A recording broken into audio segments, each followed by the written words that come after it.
Hi, everybody.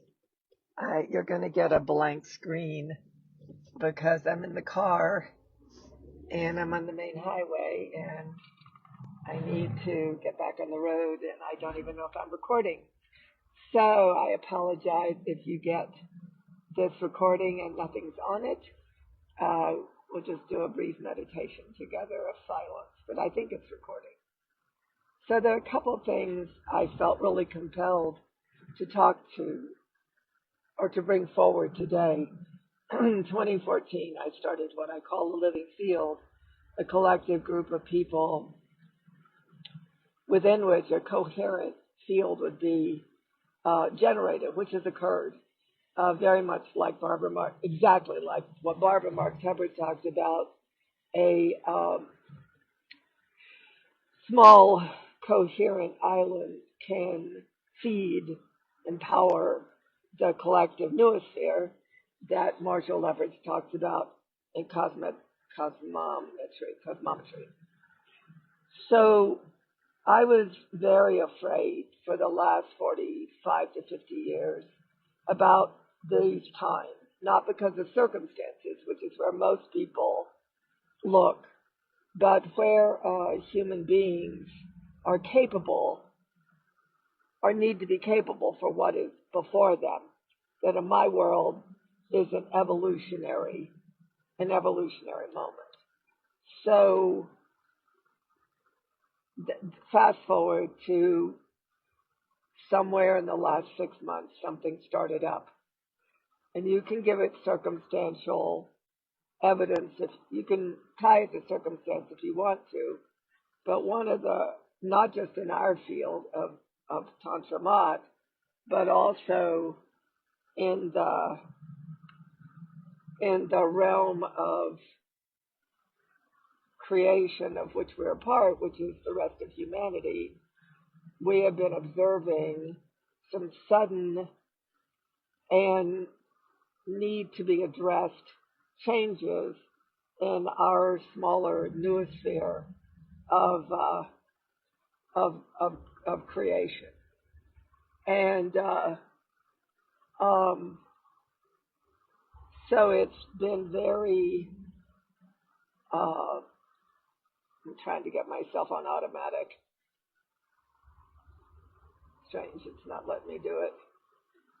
Of course, this would go on.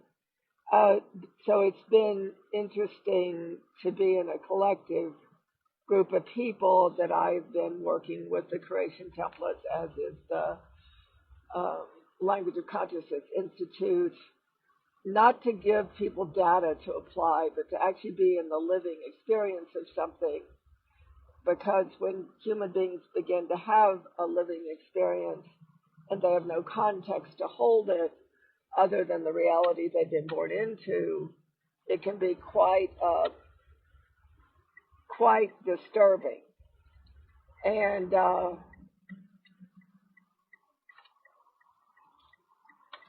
so the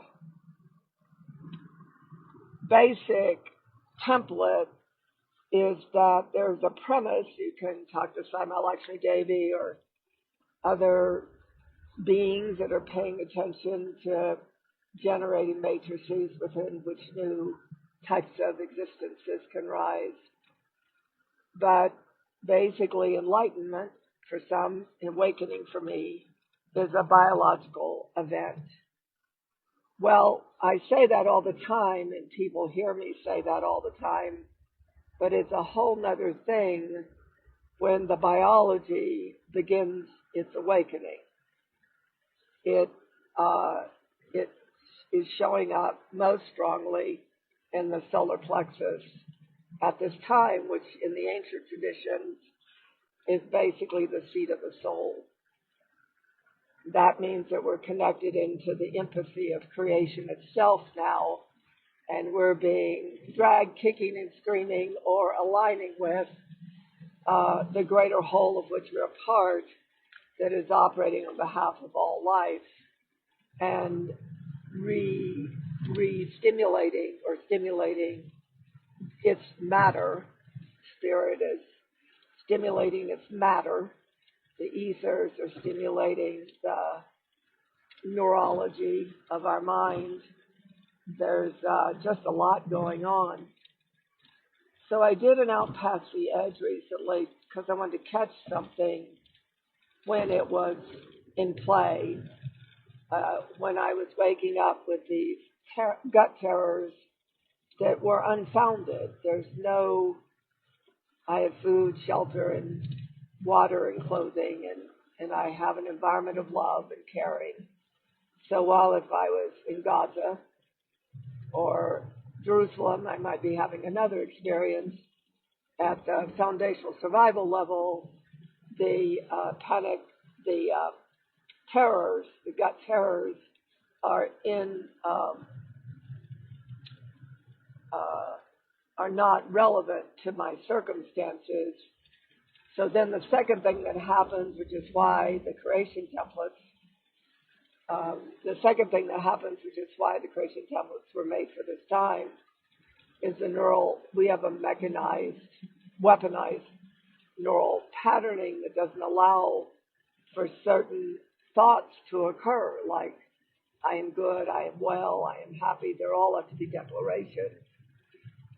Because our trauma system, our survival system, is so intense that we can't get on top of the effect of our biology, how our biology is affected, how it affects our emotions and our sensations, our sensitivities, and our mental perceptions, which is why the book, You as the Mind of Creation. It's to put you to work. I don't go through the mental mind. It is weaponized against us. It's and I could do a long story on that. In fact, I might. But Tobias is talking to the collective on New Year's Eve. I'll let him do that story. But the point is that either we get to hope that the reality of which we're a part starts to line up so we feel we can survive again, even though we are surviving. We can feel safe again based on the outer world, not our inner world. And it's just not going to happen because our need to survive our outer world is actually part of the weaponized system that makes human beings turn against each other, against themselves, and against even life, circumstantial life to begin with. To include. So we have a collective WhatsApp. Anyone's welcome to join. We don't try to organize it or teach or anything. We just want to make sure we're in a shared field within which it just mitigates the impact of these transmutational times when you're not alone. So the reason I wanted to call this morning is I want to introduce something outlandish and perhaps crazy. I leave it to you. But last time people thought I was crazy, and I asked them to apply what I said several times, actually. They still applied what I said and had a result, even though it didn't fit with their mental perception of where results should come from. By the way, have you ever examined where mental thoughts come from? It's a very interesting thing to do because there's a block in your mind that doesn't let you see the source of your own thinking. That's why in the creation templates we simply regenerate, rematrix thought patterns so they operate on behalf of life, not against life. So there are these things called memories, remembrances. Why we are having these gut terrors, we could say, it's because we've been here before. We've been here at an extinction event of a design of the human species. And it was caused by dynamics that happened on this planet that had human beings, not the rest of the planet. Human beings start to turn against themselves, turn against others, and turn against life. They become weaponized to actually support fear-based realities within which powers could rise. And I'm not saying human powers, even though you'll probably go that way. Once upon a time, it was gods.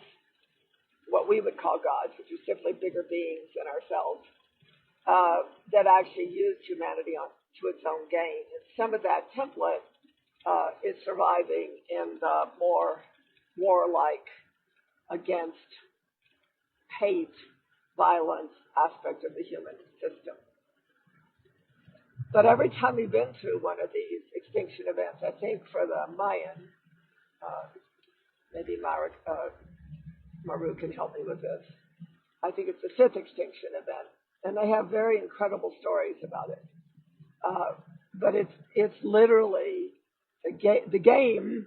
The gig is as many human beings as possible to be able to not operate on behalf of what goes against life and doesn't have life exist as whole, and that's one level. Another level is to operate on behalf of loving life, regardless of what it looks like. Because what's missing is love. What's missing is love as an ether, as an energy field that was the foundational aspect of this planet. Look around. I'm driving south to Truth or Consequences, New Mexico, and I'm out in the desert, which I love, but to my left are these extraordinary, stark, compelling mountains. That's not love. I don't know what is. We think love is an emotion that fulfills need, but love is the experience of being vital and alive in the primordial kingdom that operates on behalf of all life here. So, literally, the first human level is to reconnect ourselves to what gives us life and has us exist as whole, regardless how small or how large. Also, to be able to now, because we're experiencing, a lot of us are beginning to drop into deeper intimacy in the field of Tantra Mad, if not all. And what we're noticing, which is the weird conversation, what we're noticing is the more we drop into intimacy, connection, intimacy is deep, intimate connection with another that gives you a thrill, gives you a sense of joy, laughter, even safety, because you love being in it together, not separate. And what we're noticing is the more intimate we are becoming, the more terror we're experiencing in the gut. So there seems to be an etheric danger. What I mean, because what once controlled humanity isn't here anymore. I can promise you that. I wouldn't dare as an ancient old crone mystic come out of the cave if I thought that I couldn't get my job done. And I timed myself coming in, so I couldn't get my part of the job done. And hence you're getting to experience this conversation today. So let's just do it imaginatively, because imagination is going to be everything. I'm busting my chops to get my third book out. For those that are called to it, and those can take the time, their systems are called to, as a personality framework, to read something that disturbs the neural wiring and literally regenerates neural wiring that once existed for humanity when we were wired into the beauty and wonder of creation itself. So what I WhatsApped this morning on one of our threads, the emotional thread, was, we call it the emergence thread, the Field of Tantra Mad emergence thread. So it's F of TM emergence is the WhatsApp, and the other one's F field. F of OS, capital key, capital M is our WhatsApp thread. I don't know how you get to it, but you can always get hold of me, and if I don't get it by message, put it on my Facebook page.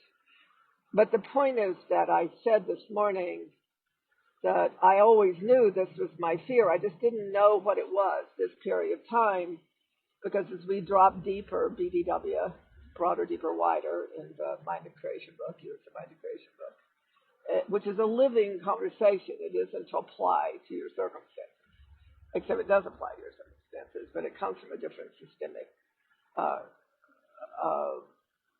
capacity to restore your system, basically. But there's a very clear pattern that the deeper we drop into our intimacy with another, or intimacy with life, or intimacy with ourselves, there seems to be this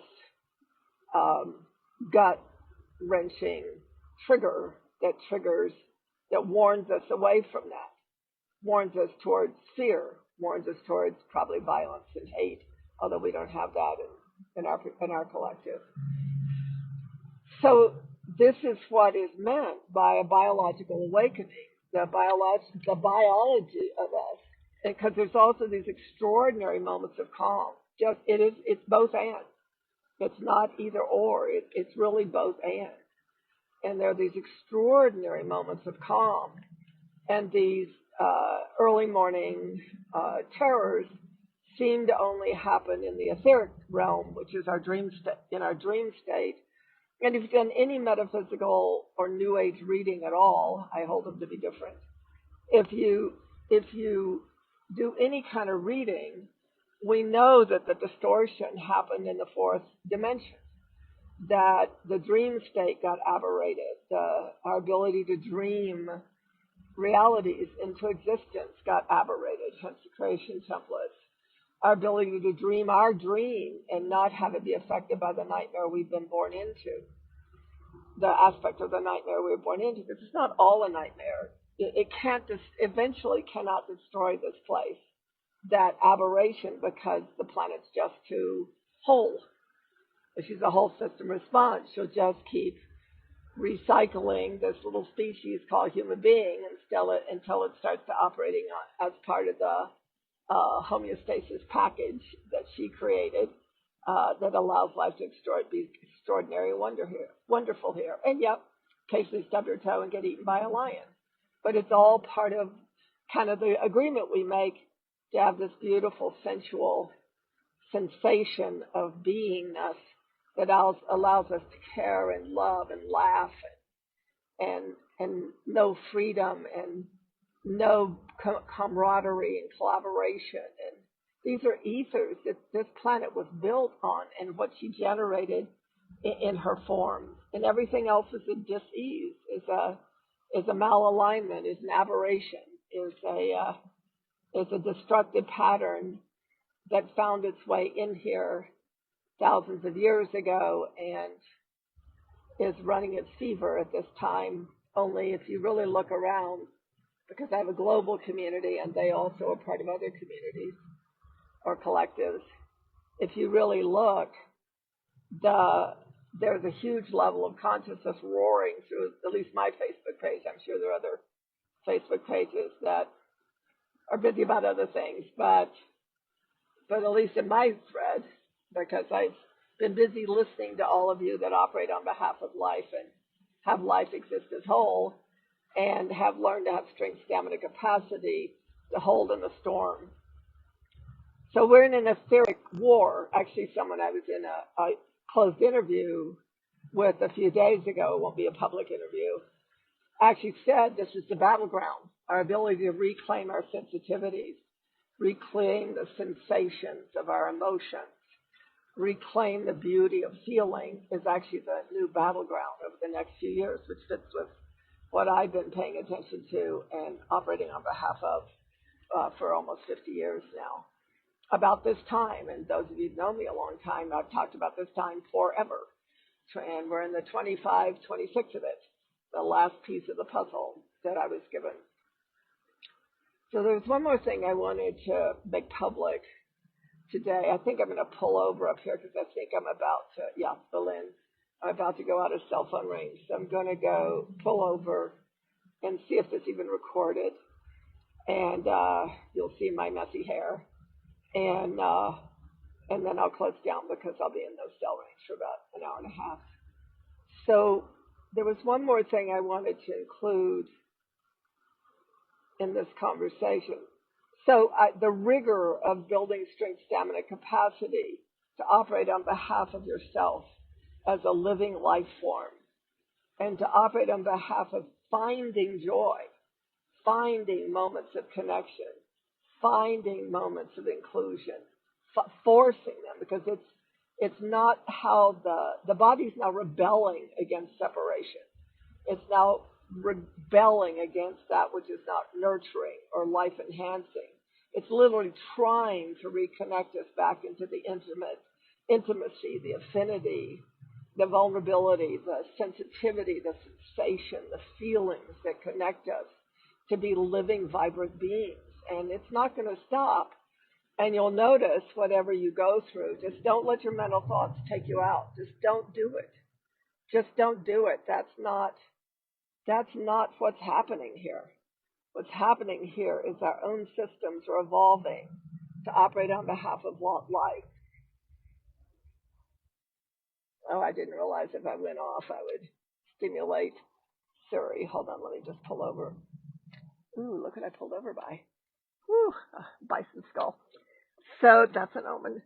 So let me see if this is even recording. Oh, hi everybody. It looks like it's recording. You turn me around.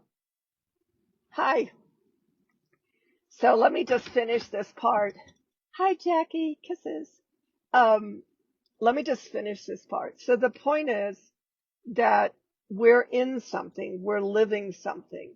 It is operational. It is happening as I speak. I developed a community so we could watch it. We could learn its ways. We could move with it in a way that didn't have any of us want to check out, because we're beautiful, extraordinary beings. And every time one of our beautiful, extraordinary beings checks out, or we check somebody else out, chuck somebody else out, we are reinforcing patterns that have been ruling this place for thousands of years. And this is, can you believe I was shown this 47 years ago? And it is incredible as a mystic and a seer to actually be watching it be real time, in real time. And it's all happening in the gut, and the thought patterns that the gut stimulates and the ones we choose to have be real. Even if they are real, we don't have to, or we think they are real, we don't have to operate on behalf of them. So this is kind of an SOS, truthfully. And it's why I decided on my trip to Truth or Consequences to actually make this recording, because I don't know who it'll touch. There's a little girl that tried to kill herself that her mother has no place for her to go to be safe with herself long enough to get herself back. So I'm operating on behalf of her. And I'm operating on behalf of all of us that are actually not in life-threatening conditions. And that the only thing that's life-threatening is our thoughts and our feelings that live in fear and hate and anger. And they're not bad feelings. It's just, don't you think we could just take some time to develop the other ones? Kindness, compassion, even joy. And it's going to be hard because the mechanism that held us in separation from ourselves and each other's is in its last stages of being wired into our brain and being wired into our gut. But our soul, I'm going to get a whole bunch of information about what everything said esoterically about the gut. But the important thing to realize, if we're a one soul species, like it says, and if the seat of the soul is in the gut, then the gut is trying to get past terror to that which gives us life and has us exist as whole. I promise, and I have about 59 years in of tracking this, that I do have some credibility in the area. Anyway, here's my incredibly desert. See if I can turn it around to see the mountains. And they're the mountains you can barely see in the distance. It makes me happy here. It's closest to the mother. I'm on the oldest part of our earth in the United States of America. I'm on the belly. How convenient. I'm on the belly of a gigantic volcanic caldera that's been gone for a long time. Thank you. I hope in some way this conversation served you, that it sparks things in your gut and in your consciousness that can override these incredibly terrifying biological experiences we're having at this time. And not for everybody, but wouldn't it be good to operate on behalf of the whole? Even if you're someone who's happy and everything's working for you. How about finding a way to just include others in your energetic field? That's what ethers are. Ethers are these etheric energies of which we're all a part, like an oxygen. I'm breathing different oxygen than you, but in prana, we're all breathing the same energy. Same with the ethers. Let's build the field within which our sensitivities and our incredible emotions of connection can rise. Thank you. Reporting in. Many blessings.